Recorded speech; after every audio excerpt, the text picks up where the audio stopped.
There's a lot of conferences, and companies mix quite a lot there. And how I found myself is something. So, I was working in a SOC since I was 18. I started there as it was 25 kilometers at the time, and that was 25 on like flat or no, it's mountains with obstacles. So it's usually 25 kilometers, and I want to say there was about 40 obstacles on there. So there's I think from carrying a 40-kilogram sandbag up the ski slope, which is quite a painful one, to climbing somewhere, barbed wire, swing, friends traveling all around. Because you are also a lecturer. I forgot about this. I would say I sometimes do work as a teaching assistant for some things, and I sometimes have a guest. I'm honored to welcome you in the next episode of Rozmowy z Kozłem podcast. This video is going to be exceptionally recorded in English due to the fact that my guest is a foreigner. However, I truly invite you to listen to this episode. Okay, so my today's guest is Patrik Sivak. Patrik, let me shortly introduce you. How do we know each other? And so on. So basically, with Patrik, we were working together in Samsung Electronics, and he was just a guy who was invited on an internship. And I was like, okay, so another casual day at work, we will have to probably teach him things. He won't be aware of many aspects of working in a corporation. But one day, Przemek made me aware of the fact that actually Patrik is someone else, because in the meantime he already has a very, let's say, wide career path in the IT sector, and I was so surprised because he is only 20 years old right now. So yeah, Patrik, I think that your history is quite inspiring. So could you tell us from the very beginning? Yes, thank you for having me. So I would say my journey is quite broad and quite varied. So it started off, I moved to Poland when I was 15 because of my parents. They received a job offer here. And I was always I got bored very easily. So I was always looking for new things to do and new things to explore. So it started off with me simply cold emailing a bunch of professors and universities, because at the time I was very interested in astrophysics. And eventually one professor from Warsaw University Observatory said, okay, fine, come in, let's talk. And from there I managed to essentially receive an internship at Warsaw University for about 2 years. I was working there, which then eventually transformed for me doing a similar work in astrophysics and essentially data processing for Cambridge Institute of Astronomy. And these kind of unpaid internships when I was 15, 16, 17, managed to eventually help me land my first paid internship, which was at one AI robotics startup in Warsaw. And essentially, what were you doing in this AI robotics? I was essentially helping to build their convolutional neural networks, or essentially the AI that helps them recognize different packages and how to then sort them and organize them and package them. Because they were essentially building systems for example, companies like DPD or any Impost or any other logistics providers to automate sorting of packages with robots. Okay, so back then it was pretty, let's say, innovative. Yes, this was essentially, as people said, this was before the age of ChatGPT. This was 2022, I want to say. Okay. Yeah, but maybe let's not step deep into the architecture of the convolutional neural networks, because we're not going to end this conversation, because it's going to be about something else as well. Okay, so you moved from Slovakia. Can we shortly compare these two countries? What do you think about Slovakia in comparison to Poland, for example? I would say I was very pleasantly surprised before moving to Poland, because I would say I was never quite that set on being in Slovakia. When the opportunity arose, I wasn't particularly against moving to Poland. I was like, new adventure, why not? Let's try it. And I was very surprised because the opportunities in Poland and the tech sector, especially in the research and experiences here, are, I would say, almost uncomparable to what is in Slovakia right now. Because it's one thing is it's a smaller country, but I would say that excuse only works for Slovakia for so long, because Poland has unproportionally overcome Slovakia in essentially all of these aspects, at least in my opinion. But you're only talking about tech aspects, let's say. Yes. Because, for example, what I'm seeing right now is that Slovakia's GDP per capita is higher than Polish one, for example. So this is quite interesting, actually. Quite I didn't expect surprising. that. I find it hard to believe, because at least I would say That's probably the only reason why it would be is because of euro as a currency in Slovakia. But realistically, the purchasing power you have in Poland is quite a lot greater than you have in Slovakia. And I believe also things like the minimum wage and also the average wage is actually higher in Poland, even after adjusted for euros and zlotys. Yeah, this one I'm not going to check right now, maybe because it's going to take too long. Yeah, but I'm just out of I was just curious about. Quite surprising statistics for me, because I would say it's really not a representative one. That's for sure. Because do you know what Slovakia is famous from, basically, for when it comes to some business and stuff like that? Honestly, I would have no idea.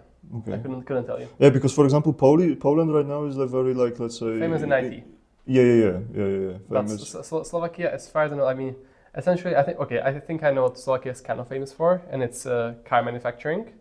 Although Okay. I would say that's more of a curse than a blessing, because I want to say that I heard some statistics, and I'm not sure. You might want to then fact check my viewers might want to fact check me on this.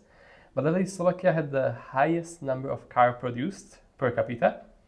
However, I would say that's a very, in my opinion, very single-focused industry. And then, you can see it even now, like, the second something shakes up a car industry, Slovak economy has quite true trouble, because they're so deeply reliant on this car manufacturing. Mm-hmm. Okay, I will fact check you in the later on, and I will do it in the comment section when we upload this video. Okay, so what was your path to Samsung, let's say? Well, Because you can tell to everyone who you are right now, basically. yes, so I'm working as a senior analyst for a security operations center. Senior SOC Analyst. Senior SOC Analyst, yes. SOC is the embedded abbreviation, which is system on chip, but usually in SOC we just say it as Security Operations Center. Security Operations Center, yes. And how I found myself something. So I mean, I was working in a SOC since I was 18. I started there as an internship. How old are you once again right now? 20. 20.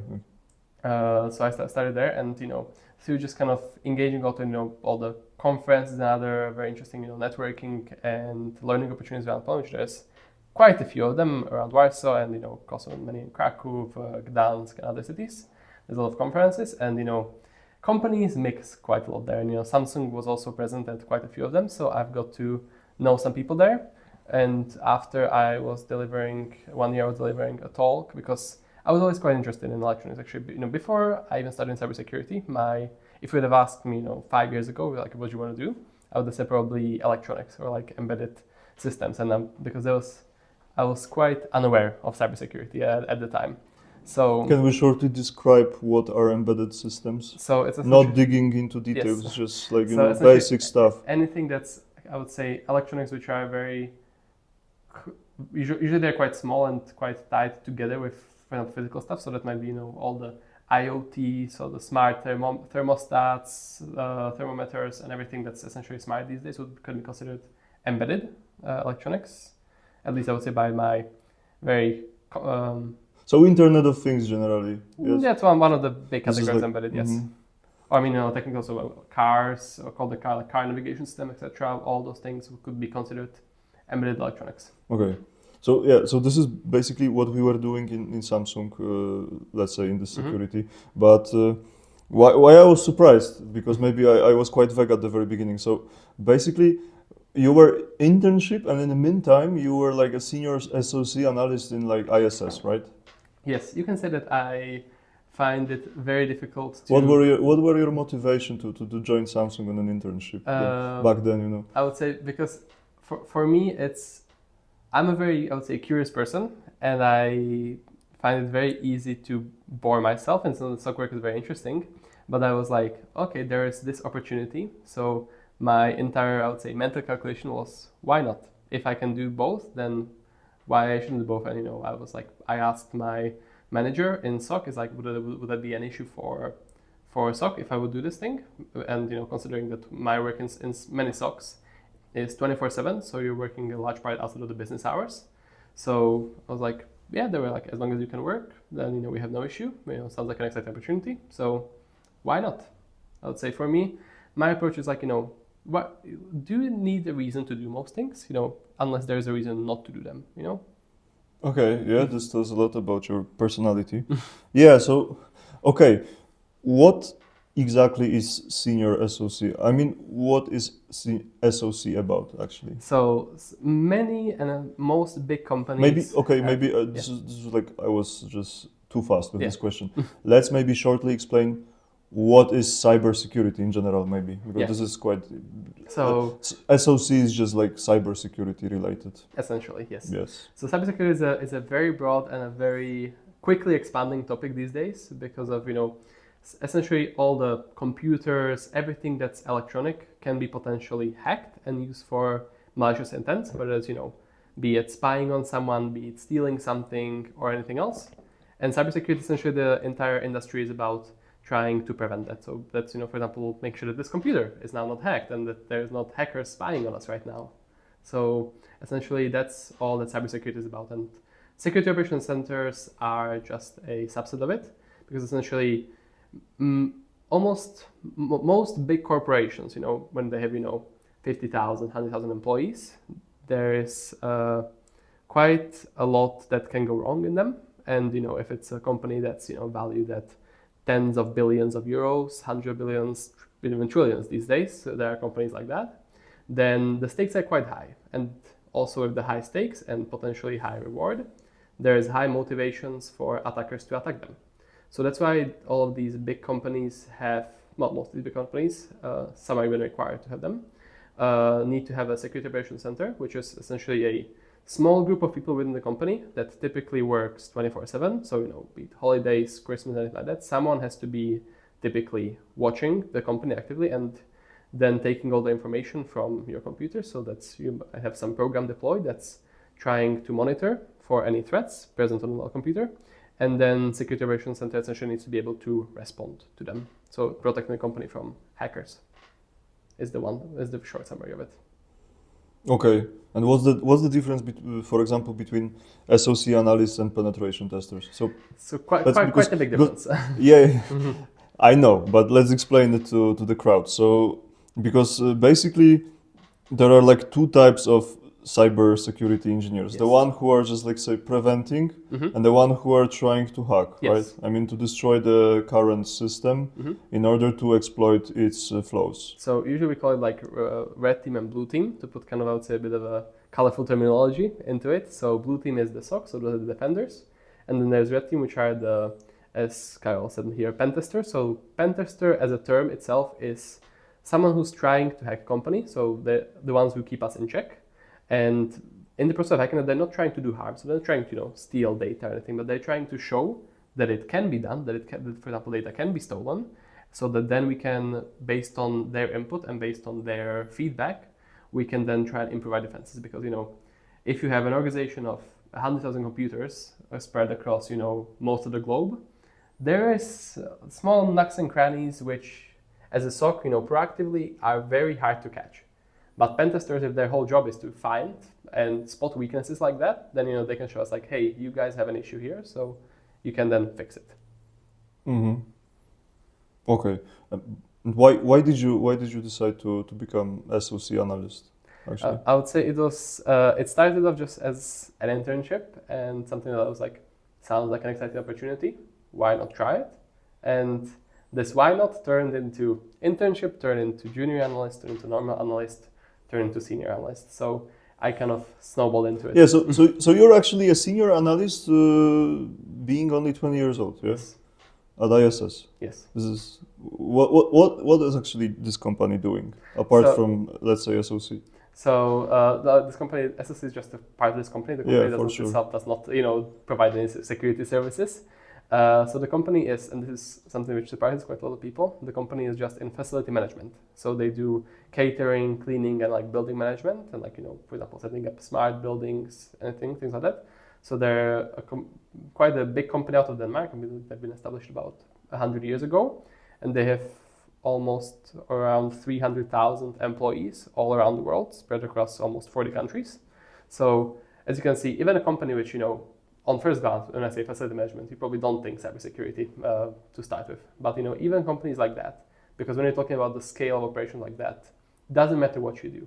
You're still going to inherently have a very large IT infrastructure that needs to be managed, taken care of, and if it goes down, things go very bad. But you're doing SOC internally or Yes, externally? Internally. Only internally. Only Yes. internally. Wow. There are also companies that do external SOCs, and those are called managed security services. And those are typically are hired by, for example, a smaller company which doesn't have the budget to build a full-on SOC center. But typically, on large companies, it's generally speaking not worth it for them to hire an external company, because it's the same as outsourcing. Outsourcing is usually worth it for small things or for small companies. But if you're a big company, the math just stops adding up to outsource things, and it becomes much more beneficial to insource it. Okay, yeah. I think that's quite understandable. Okay, so maybe let's talk about AI right now, because how actually AI is impacting the cybersecurity, let's say, zone. Because what I was reading is that basically AI, you can do much more sophisticated attacks using AI. Actually, that's true. I would say there's many aspects to this where maybe AI let's talk about some types of attacks. This one might be quite informational.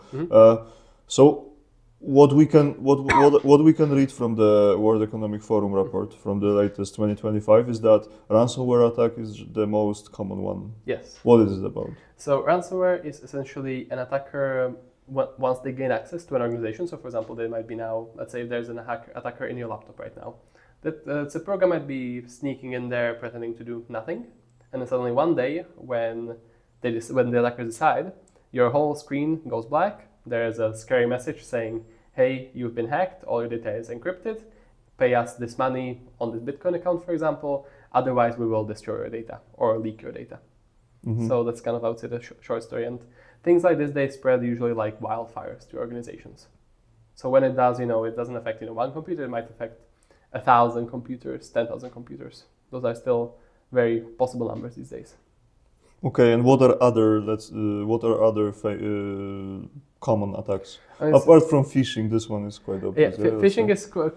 It's quite obvious, but lots of employees in the companies, they are let's say, catching themselves on some quite suspicious emails sometimes. Because and phishing is, I would say, phishing itself is not, I would say, an attack on its. It is an attack. It's more like an element of an attack. Because, for example, phishing can be, for example, combined with ransomware. Because let's say you might have the most secure, hardened organization in the world. But if your users are not educated and they click on a phishing, then all the fancy firewalls or other protection measures might, you just bypass half of them. Because you are essentially then can act as the user that was phished. So phishing is one, I would say, and most attacks these days involve a human element. Because there's essentially two main ways an attacker gains access to an organization. So that kind of falls into two categories. One is the human one, so that's phishing, be it a user got phished today, or they might have gotten phished 2 years ago and haven't changed their password. That happens. Or the second aspect is if, let's say, there is a vulnerable application, which means that, for example, software is just human written or AI written these days, which is personally I have quite strong opinions about. But software is never perfect. And most of the software is written with AI nowadays. Yeah, these days it's at least like that. To some extent. Yes, to some extent you can say probably all of it these days. Yeah.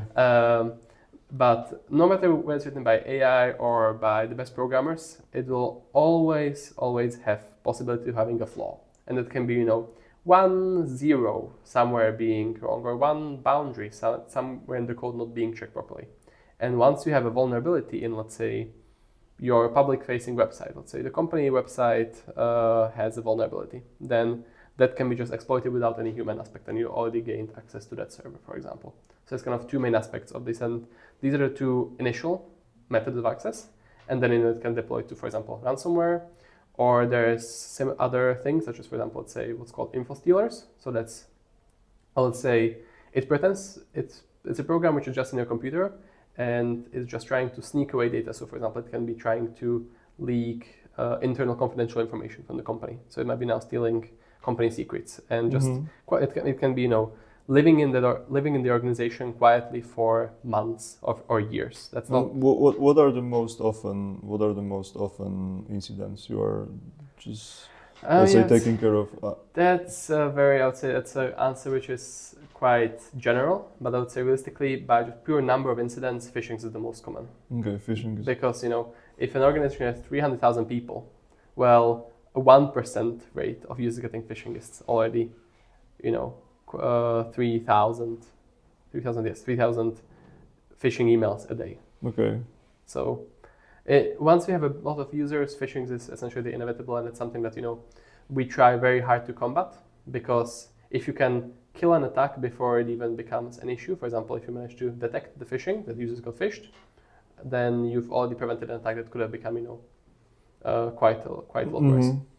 Because so I'm quite surprised that according to this report, the most common is ransomware attack. Ransomware is, but because that depends on what's your definition.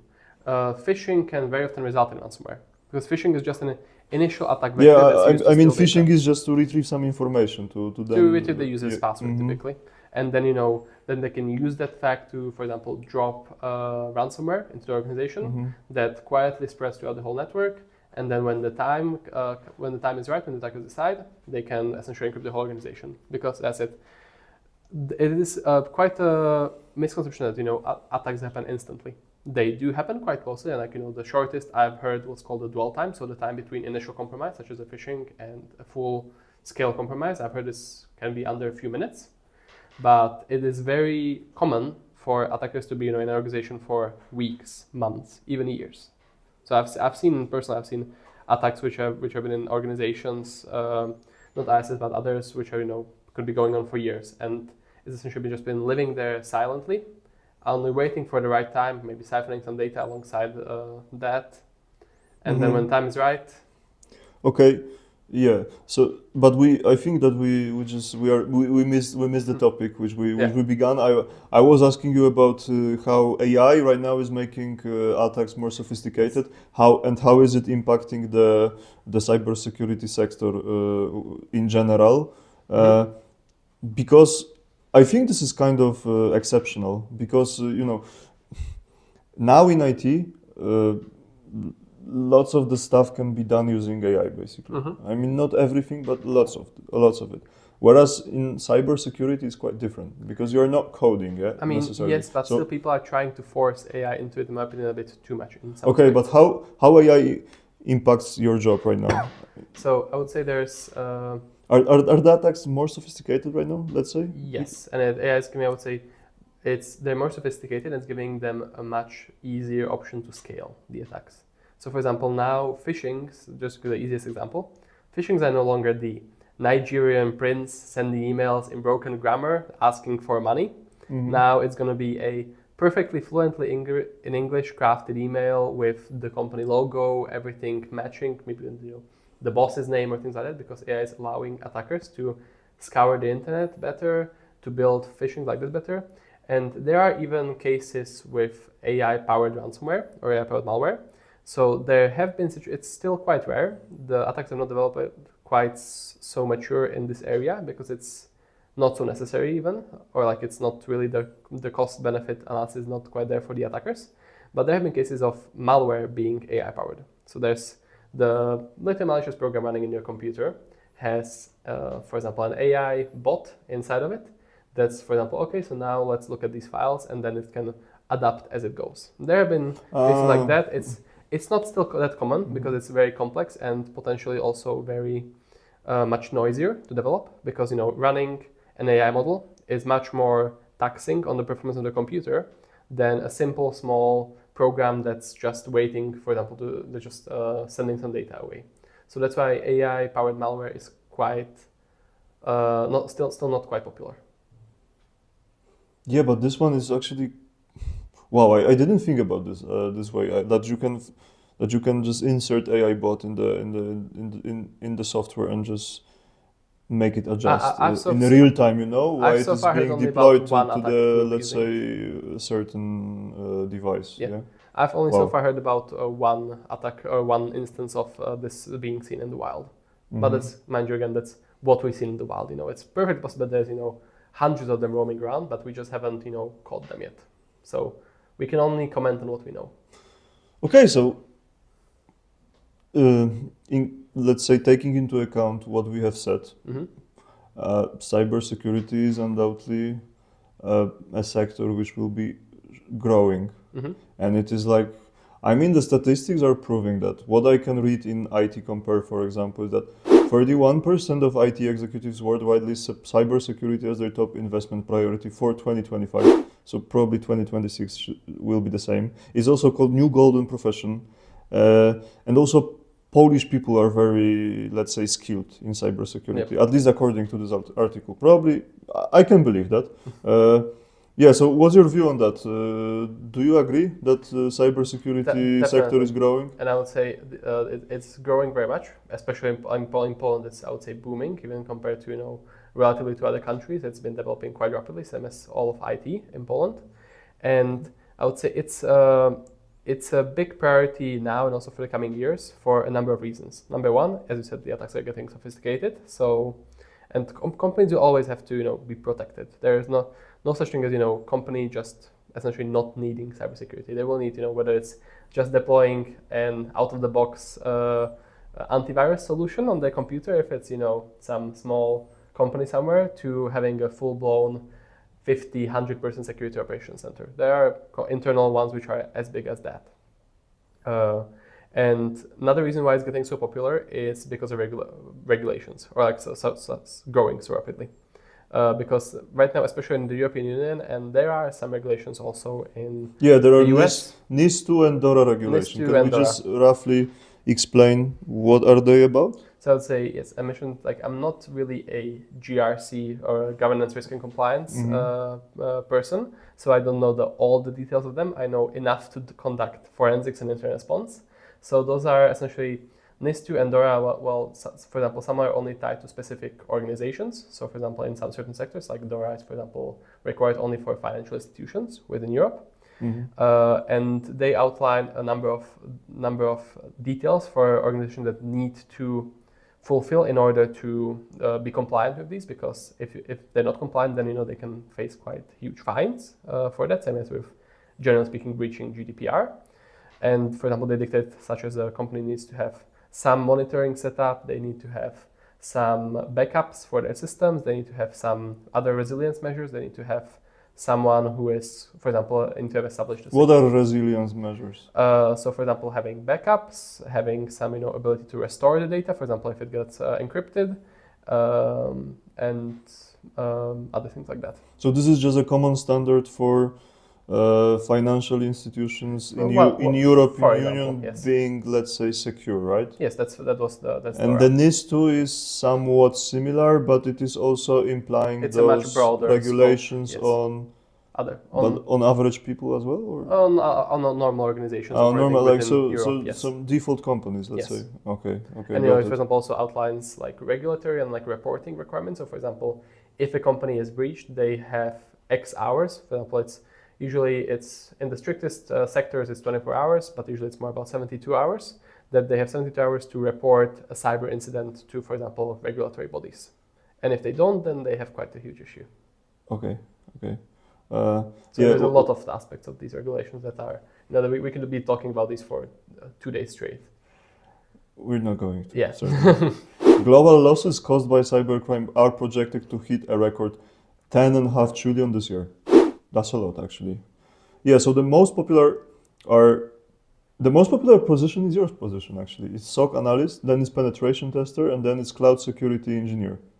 So actually, do you know what is Cloud Security Engineer doing? So essentially there's a part of the blue team, and they're the ones who essentially help set up all security measures in the cloud. So for example, now these days, cloud is very popular. And you would be hard-pressed to find an organization not using cloud in some shape or form. And then each cloud provider has their own particularities. Why is cloud so important, basically? So popular? I'm not an IT person, I'm not an IT procurement person to justify the cost of it, but I would say it's because, you don't have to buy the hardware. and it's much more scalable. So for example, now a startup, if they have an option to either, okay, so we'll now buy an AWS credits for, I don't know, 10 euros and but tomorrow we might have, 5 times the customers because we're a large, quickly scaling startup, then, we can easily just buy more credits versus then having to buy, hardware potentially worth, tens of thousands of euros. So in general, it's very flexible, and it also gives you the possibility to adjust, let's say, in real time. Yes, and also it abstracts away a lot of the I would say day-to-day mundane IT duties. So for example, now in cloud, you don't have a physical server to take care of. You don't have to keep it in a data center somewhere. You don't have to keep it cool. That's all taken care of by the cloud provider. So so basically it's a basically, lot easier. cloud security engineer is like software security engineer, but let's say it's regarding the cloud. You can more or less. You can put it like that. I would say those are still quite different roles because software security engineer, they work more on building the security of the software itself and how whether for example proper DevSecOps standards being followed and things like that. Oh, this is me exactly. This is me actually. There you go. I mean, a bit. Yeah. But cloud security engineers, those are more like it's setting up the measures on the infrastructure level. So for example, are your networks in the cloud isolated? Like it's kind of a bit overlapping with security architecture as well. But again, I would say the important thing to realize is that there is, I would say, some common definition for what all these roles are, but again, each company and each SOC can have them defined slightly differently. So for example, in one company might be security engineer, maybe a smaller company which has a smaller team might define it as a security architect because they want to give them more responsibility. So it's all just about naming. Yeah, the naming convention is very relative, let's say. Exactly. Yeah, so what I also found in this article is that demand for specialized IT staff in Poland is breaking records, and the most talent scarce areas are cybersecurity, AI, machine learning, DevOps, and cloud. So I'm safe. Reasonable. So I'm safe as well. Sounds because I'm DevOps. For some reason, there is no software engineer. Why? Yeah, probably because of AI. Yeah, I would say. I mean, same as in cybersecurity, I would say AI has a place, but I feel like a lot of people who are not, I would say, in the trenches, such as developing, such as you and me, they see AI as kind of the do-it-all Swiss Army knife. Oh, we'll throw AI on this, and now we'll fire half of our staff. Well, you can have people who are more efficient by using AI. Yeah, that one for sure. I'm way more efficient. Yes. I mean, I don't imagine my life without AI right now. Yeah, these days, I'm still, I might be very young, but unlike many people in my generation, I do remember working before the age of AI. So I do remember working. Yeah, because you started working very early. Man, this is truly it's very inspiring actually, I must admit that. So yes, 5 years ago. You were like 15 and you went on your first internship. You know what I was doing when I was 15? I was, okay, we shouldn't say that in front of the camera, but I was doing dumb things basically, so yeah. As I always say, I like to keep busy, as I always say. But come back to the AI, it's like, you can have people more efficient with AI, but AI is still far from the point of being able to completely replace humans. Like from stuff like hallucination, which is the common issues, to, for example, in cybersecurity, I wouldn't trust an AI to be able to classify incidents. They can do some stuff, yes, but fully trusting it is not the answer. But is someone, for example, testing let's say, for example, is someone testing LLMs in terms of yes. Let's say, ability or to recognize types of incidents properly? Yes, there's quite a lot of them. I was testing quite a few of them as well, and I would say I still haven't seen an AI that would convince me that it's a good idea to do it.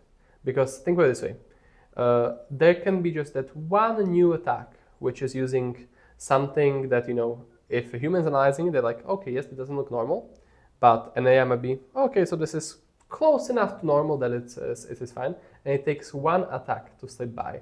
And if it's, let's say, if it alerted on the initial access, let's say it was an alert for a user got phished.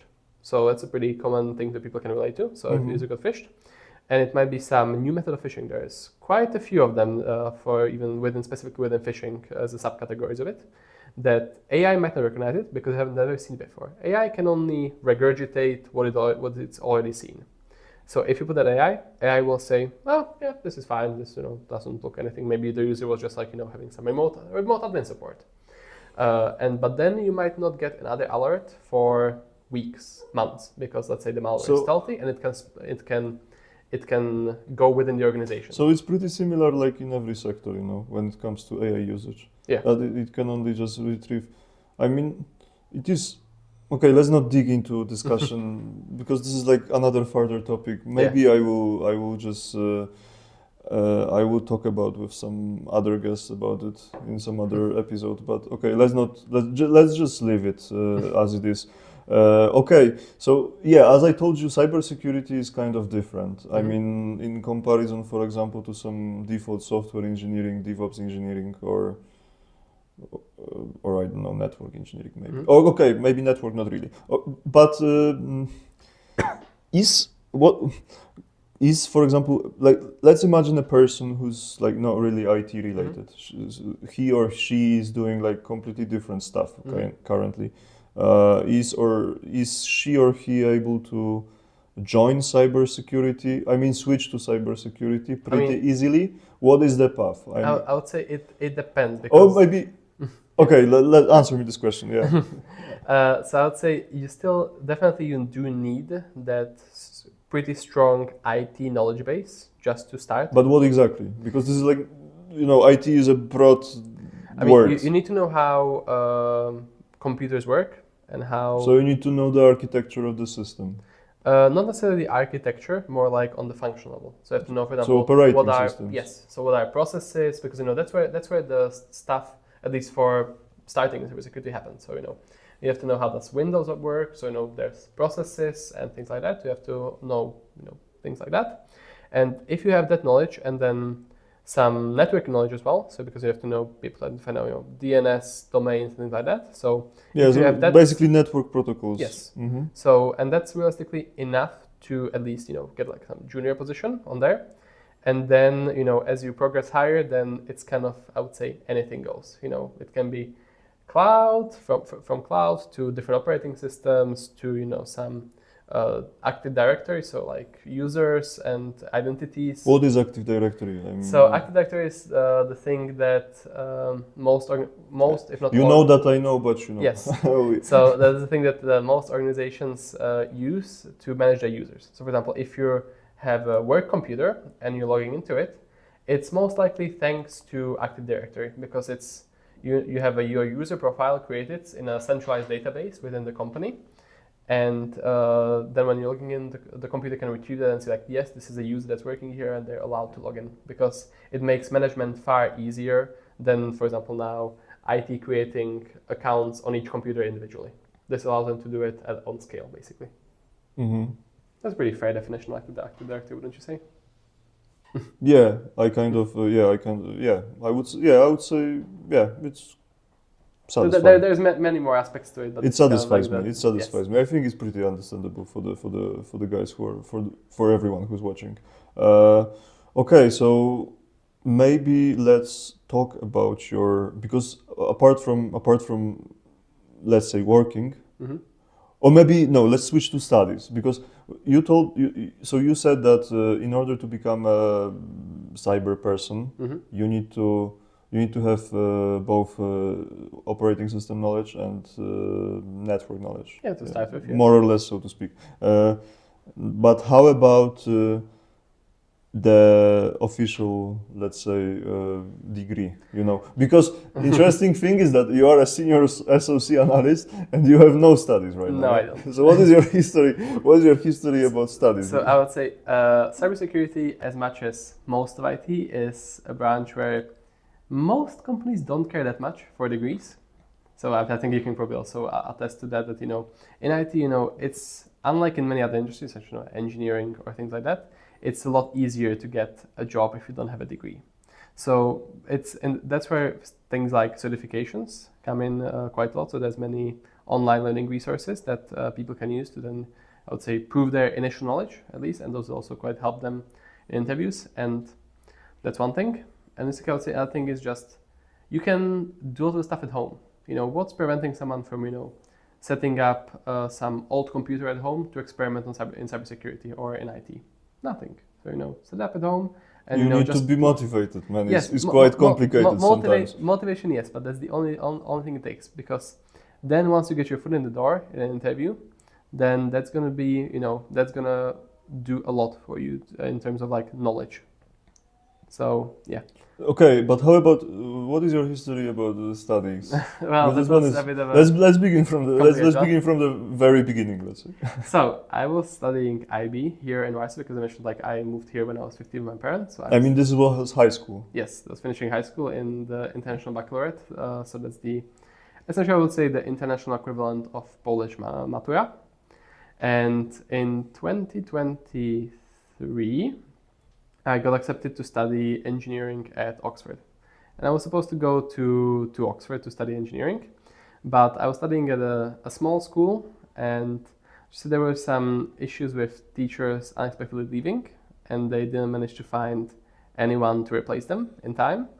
So eventually, because in the UK you get what's called a conditional offer. So whenever you get into university in the UK, This one's quite interesting. Yeah, we can explain it. So in the UK, pretty much I would say almost all students, unless there's some very special extenuating circumstances, they get what's called a conditional offer, which is, you get your offer, because in the UK the timeline is quite a lot faster than or sooner than in Poland. So you typically apply anywhere between October and January, and you get a decision again anywhere between January and April. And the offer letter usually looks like, you can say like, oh, you are accepted as long as you get this and this and this grade on your final diploma, be it Matura, IB, A-levels, anything else. So that's how it works in the UK. And unfortunately, well, because IB is quite a particular thing. So you are let's say they will accept you under the condition that Yes. you will receive a certain, let's say. Grade. It's kind of like I would say to motivate the students to continue working until the very end of the year. So I had this conditional offer from Oxford, but unfortunately IB is a very particular thing, and there's quite a few things you have to have done during the school year as well that count towards your final grade. And if your school lost half of its teachers essentially, or half of the teachers that taught you, and most of my classmates as well, it becomes quite difficult to do. And they didn't find teachers until March, which was 2 months before the exams. So I would consider myself lucky enough to have passed the IB, unlike a lot of my classmates. But it was with a score that was far lower than what Oxford offer was expecting, and what I had my predicted grades that I would get. So even after discussing this with Oxford, they said no. And this was at the same time that I got an internship in a SOC. So I was like, why not? Let's try this. Because actually I was also applying to the US for some schools, and you had the opportunity to take a gap year in the US, which means that I could have delayed my studies for a year and still had my spot saved at the university. So I was like, sounds like a good opportunity to... You were working like all the time in the meantime, yes? Okay. So I got, so this was around May or June 2023, when I started working in a SOC as an intern. And I took this essentially as an opportunity to explore with cybersecurity and some, real world work before studying at university, which I had the offer saved in the US to study. And then, Okay, what happened with the US university? Well, a year later, I already moved to a regular analyst, and I started really liking it in cybersecurity. So I was like, why not stay here for a while? So I decided to withdraw from the US. And now, 2 years after that, or more than 2 years after that, I decided to, I realized that no one's ever asked me actually for my degree, which is quite counterintuitive, I would say, given the senior positions I was applying and got accepted for. But I do realize you never know when it's going to catch up to you. You never know when there's going to be a company which has maybe some stringent bureaucratic requirements of hey, you need to have a degree. So now I decided to actually finish my studies online. So I'll be basically attending online university, which is now allows me to from this semester or from next vacation? semester. So after vacation. After New Year, yeah. Summer after New Year. The school starts in April, so it's kind of like a different timeline. But it's in Poland or? No, it's a school out of the UK. Ah, And they in do the, online in the online UK. degrees. Okay, I understand. So yeah. And you are motivated to finish the studies? Yes, I would say it's online, and I never minded studies. This was one of the big reasons why I managed to get the internships I got and everything, because I was doing online courses since I was, well, it's mostly during COVID. So since I was like 15 years of age, I was doing, Coursera, EDX, MIT OpenCourseWare, or YouTube, or even Khan Academy at the very start. I was always quite interested in engineering and things like that. So I was studying there, and I continued doing that from then until now. I still do on occasion some courses online like this from engineering, or even some wider topics like economics, or things that I just find interesting out of personal curiosity. Yeah, I know, but the official education is not the same as your curiosity, let's say. No, it's not. And very often you have like a big conflict between, let's say, working and studying in the parallelly. Yes. Yeah, and kind of I would say that's one of the reasons why I chose this university, because as you mentioned, you also had a big dilemma because you were, let's say, promoted in ISS, and you had to choose between. I was choosing between staying here or going again, because I got accepted the year after I failed Oxford. I got accepted to a different school in the UK, so I had that option. But in the end, I decided to go for work, and I was like, okay, I will get my degree later. And the thing is that about the online degrees, that usually they are typically made for people who are working. Mm-hmm. So you can do them full time, part time, flexibly as you wish. So there's usually no set schedule. There's only a schedule for you have to maybe attend an exam here and there. But that's something that I would say works quite well for me, and that's something that will allow me to get a degree, because it'll be a degree in engineering, not in computer science. So that's going to be, I would say, my original pathway I was supposed to go on. And yeah, so I'll do that alongside my work, and it's going to be, flexible. Okay.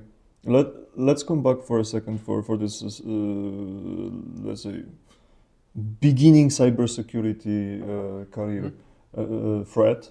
So what would you say to a person who, let's assume the person is not IT related, and she wants to go to cybersecurity. What courses? What should she do?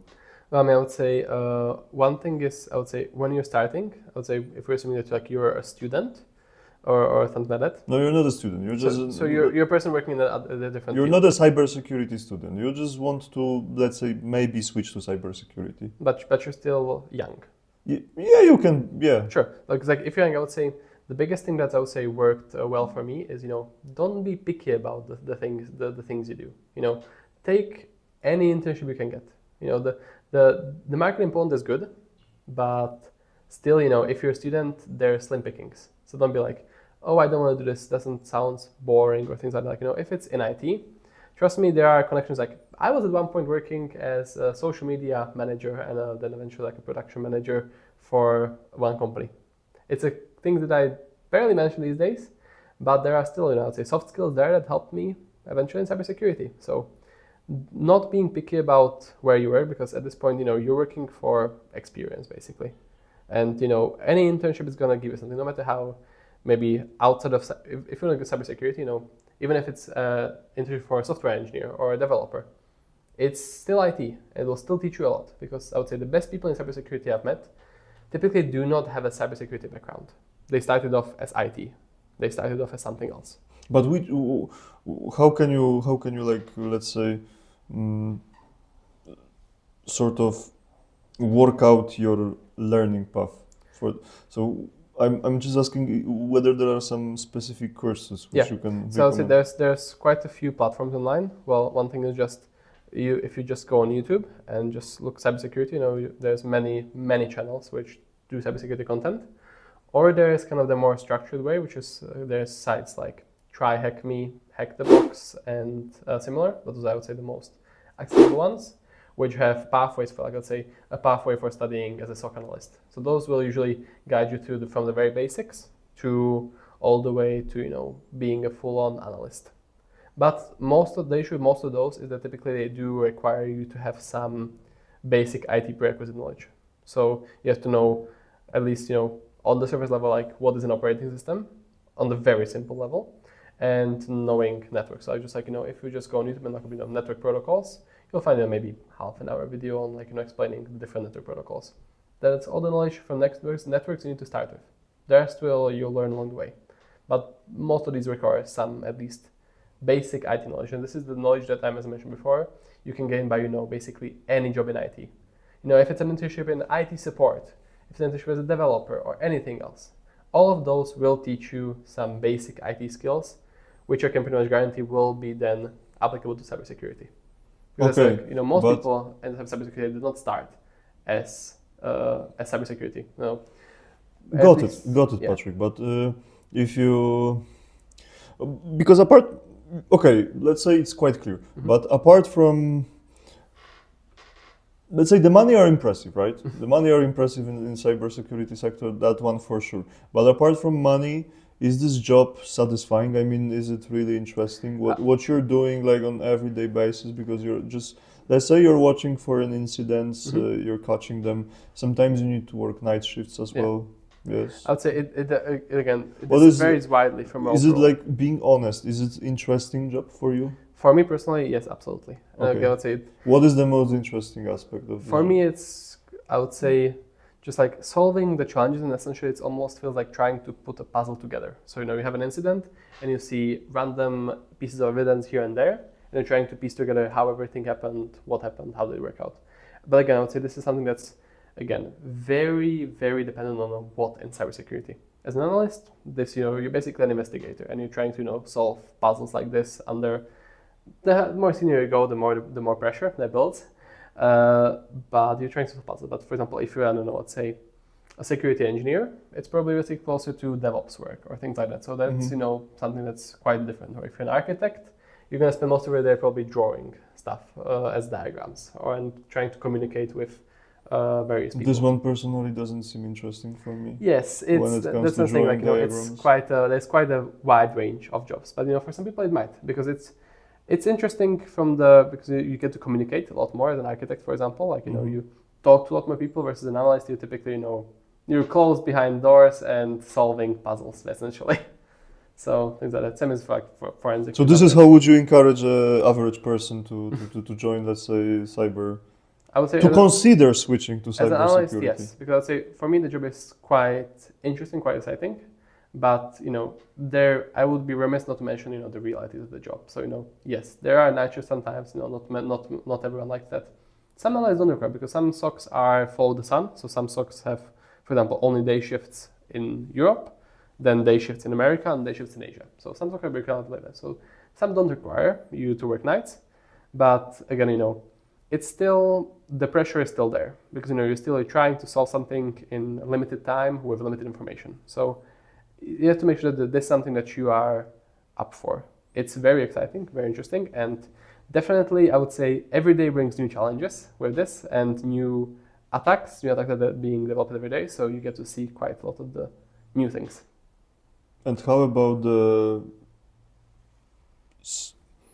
business trips? How about business trips? I would say most SOC people don't travel that much, because these organizations are quite broken up, they're broken up globally, so it will not be feasible to travel everywhere on site. So a lot of the stuff is already prepared to work remotely. Sometimes you have to travel on short notice somewhere to, for example, solve some issues or do some investigations. But you cannot say about like where directly, because it's quite confidential, right? Usually not. But also so your job is kind of like let's say, a bit CIA agent. That's putting it a bit too strongly.